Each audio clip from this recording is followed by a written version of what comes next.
Steve, if you were a teacher, what would you teach? I can't even imagine it. Seriously, I'm 75 years old, and my relationship to academia in general for the last 40 years has been strictly observational with no value judgments, whatever. You're an observer. You seem like an Yeah, observer. yeah. What's your earliest childhood memory, Steve?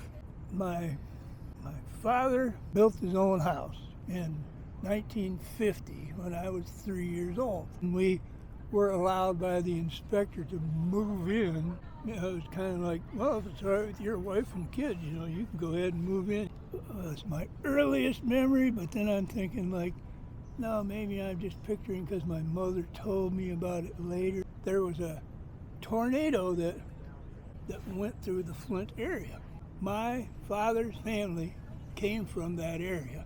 Every once a month or two, we'd go up to visit Grandma and Grandpa and the aunts and uncles. And on this occasion, all the houses on the street, the stick houses, were all torn apart, except for one house. And my mother pointed to that house and told my father, "That's the kind of house I want." Right? And then he built it. Yeah.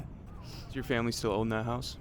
No, my parents died in 97 and 98, and the property that they had accumulated throughout their lives was sold to a developer, and I stood and watched the crew remove the two houses, a garage and a barn that my parents had accumulated. They started with 2.5 acres, ended up with 13.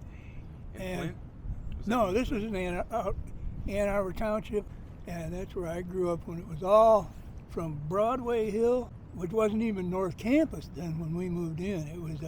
There was a big cemetery there. When the university bought it all up, a lot of people were scandalized because the U of M dug up all the graves and moved all the, I guess, just the coffins. Steve, you know everything about the history of this place. I think you should be a historian if you teach something. Well, all I'm doing is I have a fairly good memory for my age, right? And if somebody's actually interested in hearing what I got to say, I'll go on until my voice starts to give out, right?